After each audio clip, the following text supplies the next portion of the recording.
Welcome to the EdexLive Podcast by the New Indian Express, where we dive into the stories of educators, innovators, and pioneers shaping the future of education. Today, we are joined by Shashank Mane, an educator and innovator shaping the future of learning at Chaman Bharatiya School, Bangalore. As a design technology and innovation facilitator, Shashank blends robotics, AI, and design thinking to empower students as creators, not just as learners. His work stands at the intersection of creativity, technology, and well-being.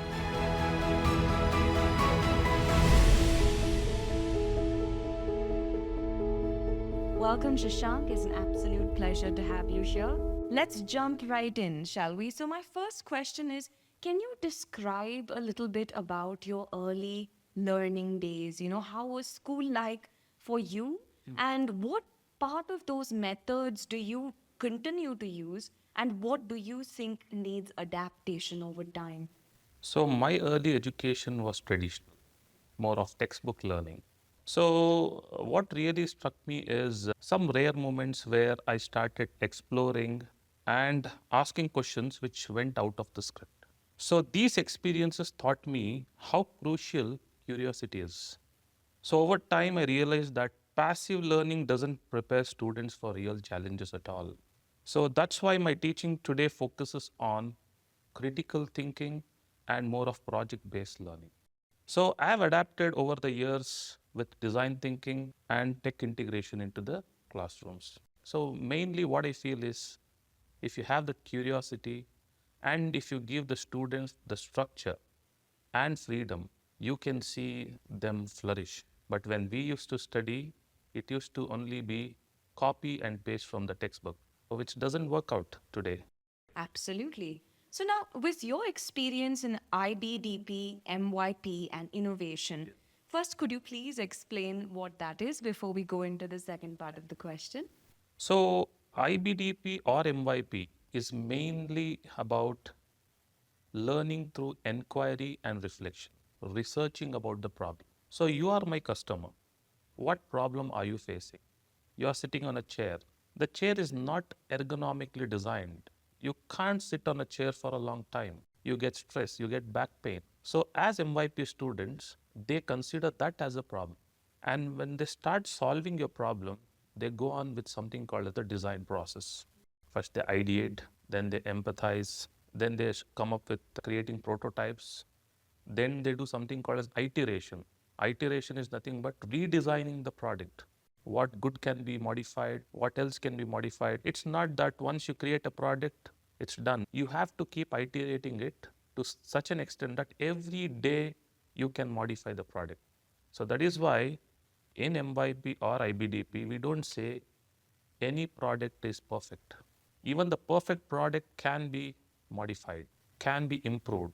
So MYP is more about solving world problems. So that's why we ask students to identify problems which match up to the United Nations Sustainable Goals. Recently, if you see, one of our students worked upon something called as a water roller. So the United Sustainable Goals was water and sanitation. So I gave them complete 1 month to identify the problem. So then after a month, they came up and told us, sir, we have identified a problem. Even today in India, women fetch water on their head through large distances in remote areas. But after the age of 40, they develop something called as musculoskeletal disorders, which is the problem of the vertebrates, and they cannot walk. They started working on that, and after the second month completed, they came up with a solution to it. The solution was a water wheel, and they named it as Jal Chakran. This water wheel was developed in a way that a woman can fetch about 45 liters of water and she can just push it. The students had to go through all the stages of design thinking here. First, they did research, then they did something called as prototyping, and then the last cycle is evaluation. What went right, what went wrong. After they developed the water roller, when they started testing on the field, they encountered one more problem. The water roller used to get punctured with the gravels on the road.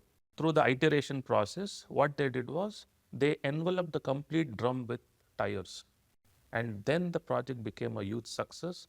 And very recently, last month, IBDP, the IB website, has featured our project Jal Chakran on their website, and we are getting 3,000 US dollars from them to take up this project to the next level. They felt that this project is a truly memorable project. Yeah. So that's how the students can change the world. Absolutely. Now, I understand that when you're in school, it's more of a project based, I mean, in the sense that students have to do something because it's been told to them. But how do you make them really care? Because children at that age, it's hard for them to care or see the real value of big world situations. In our school, innovation and robotics start from grade 3. The students have almost 2 years to know and understand what the subject is. Only when they come to grade 6, we actually show them how to solve real world problems. By these years, they would have already got to know how to solve a problem in small bits and pieces. So once they come to grade 6, we actually teach them how to solve real life problems. So that's why we actually start all these things from very early age. They keep seeing the elders, their seniors solving problems, and they get inspired and they keep waiting for grade 6. Okay, when I get this opportunity to do it. So we are the top innovative school of India. President of Chile came to our school just because seeing the innovation what the students have done. Do you believe we launch satellites? Students develop satellites. We launch it to space. Now, what role does failure and iteration play in the process? No idea is a good idea or a bad idea. That is what we feel. We treat every idea as a prototype. If a child comes and tells you, sir, this is my idea, we will never discourage him. Every idea is a prototype for us.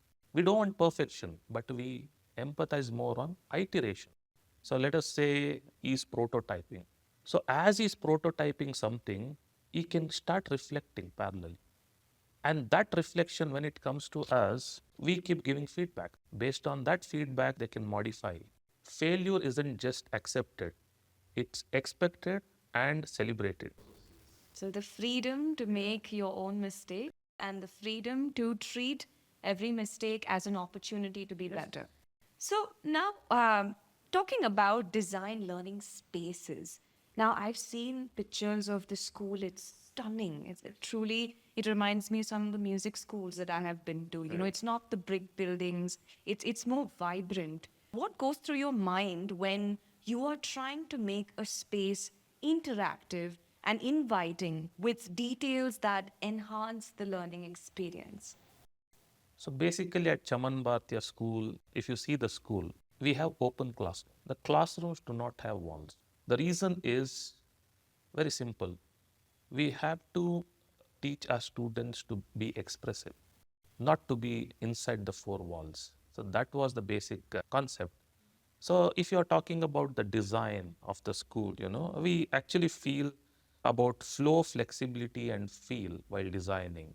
And the space should invite movement, collaboration, and reflection. At Chaman Bhartiya, we use writable surfaces and we have modular furniture. We have dedicated makerspace labs to stimulate interaction. And if you see the lighting plays a psychological factor in our school. So as and when the student enters the school, he feels that he is an innovator.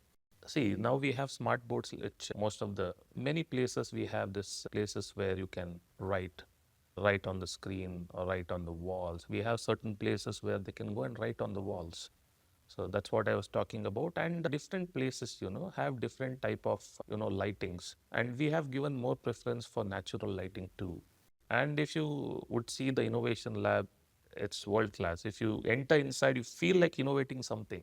Basically, if you go to any traditional school, we see n number of classes. We don't get to know what other class students are doing. But in our school, students are just lying down on the floor and doing something. Everyone sees students what they are doing. So that's freedom. See, in this generation, it's all about freedom. You give them a structure, parallelly, you give them freedom. And take my words, they will not disappoint you. I have seen it. That is the magic combination, isn't it? How do global exposure programs, for example, your trips to NASA, and you'd also, I think, had this kind of panel like Shark Tank where you had invited investors to come and see the projects of students. So, is there a particular trip or a particular project that stands out in terms of lasting impact, of course, apart from the wheel? Because we are the top innovative school of India, we also believe our students should have global exposure. So that is why we started something called as technology exchange programs. And the first country we selected was Russia. It was not easy for us during the time of war, but we had 24 children who actually went to the technology exchange program. Why we selected Russia? Look, everyone talks about NASA. The pioneers of space technology are Russians. So we took them to the Cosmonauts Museum in Russia. We took them to submarines in St. Petersburg. We took them to great heritage museums. We showed their culture. Once they came back, I saw a set of students already started working on submarine. And within a fraction of almost 12 days or something, they developed a prototype of a submarine and they tested it in a school swimming pool. So amazing to see the submarine going underwater. The principle of buoyancy, so very well explained. That's amazing, you know. So that's how students get transformed, giving them global exposure. They allowed us to places where astronauts are trained. They showed us the capsules of the first dog which went to space, Laika.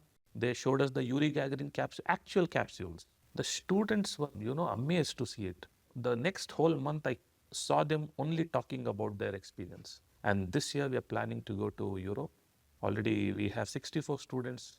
We are going to the Euro Space Center, a setup called CERN. It's a nuclear facility. And in Eurospace Center, our students will become the astronaut for the day. They experience zero gravity. In every trip, you see some student getting transformed. Just 2 months back, we had a set of students who competed for mission to Mars competition. That was organized by NASA. It's a very big competition.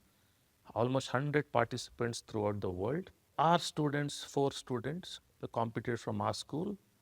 The problem statement was you need to create a habitat on Mars. Out of all these 100 teams, we have won competition, first place. And our team was named as the Team Solace. And now they have invited us to present our ideas in front of the NASA officials in the University of Southern California. And we don't feel that only our school students should excel. On Jan 9th, which is our Founders Day, we have something called as Tinkerfest, one of the biggest technology competition. We have Shark Tank, we have sumo robot competition, drone race, we have Lego League, we have hackathons. We invite students from throughout India.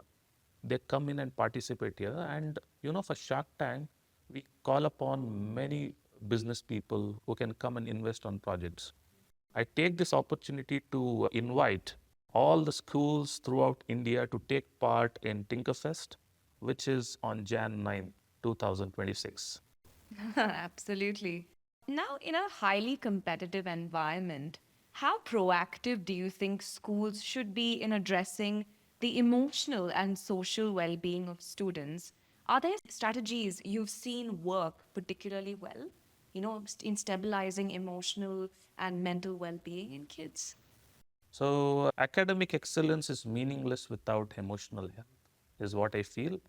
But in our school, we have a school counselor who keeps check of the emotional well-being of every student.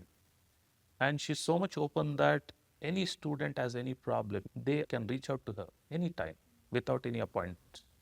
I mean, I would say that a lot of schools or the majority of education systems are still yet to think in that direction. My question is that eventually, when there are standardized tests, how do these students level it out in the real world? Will they have to take these kind of examinations later if they want to be an engineer or a doctor? But the model of learning is more textual. So, how do you bridge that gap in the different models of learning? I can tell that students can implement something called as a hybrid model, where You integrate physics, chemistry, and all these tech related subjects, okay, and create some interdisciplinary lessons where all these subjects can lead up to one single project, where while the student is creating the project, he learns all these concepts. It should be more of learning and doing, you know. If it's just learning, it doesn't work out in this generation. It has to be more of hybrid model where it's more of getting outside the comfort zone. Most of the schools don't want to do it is they are comfortable with this. They don't want to do something alien. So we have gone out of the comfort zone and we are actually enjoying it. At the cutting edge of AI in education, when do you think is the right time for us to introduce AI to concepts of students? And how do you make it both accessible and engaging at the same time, where they are able to use their own creativity and not misuse AI in general? So in our school, we have a dedicated artificial intelligence lab. We have a humanoid robot inside. We have automatic lights, you know, that's all AI. So now you are asking me at what age do we start? We actually start from grade 3, from scratch based coding. It's called as pictoblocks. Teaching the child coding through blocks. Basically, there are different kinds of coding. For elders, we teach C++, and then there's one more coding language called as Python. So for kids, you know, it's very hard for them to digest C plus Python. We actually teach them through something called scratch coding or block coding. It's very easy. There are only 5, 6 blocks for a code. They have to just drag and drop for the code to run. So what kind of projects do these kids do? They do something called as image recognition, voice recognition codes. These kind of codes they do so that they understand what is AI. So gradually we take them up as they maybe once they reach grade 5 or grade 6, they start making real-time artificial intelligence projects. Very recently they did a self-driving car. One more group of students, they are doing a high-end project of AI, which was inspired by the forest fire in Australia. They wanted to do something which can detect the forest fire in prior. They have created drones which actually does the surveillance, which has a thermal cameras in it. They're working on it. How do you use Lego in your classroom to teach design and robotics, if you do? And can you share a story where Lego truly changed the way a student approached creativity? So unfortunately, we restrict Lego up to grade 2 in our school, only for younger kids. But Lego also plays an important role. There are certain kids, you know, who don't like programming. They don't like pictoblocks too. For them, what we do, we actually teach them to create robots using blocks, Lego blocks.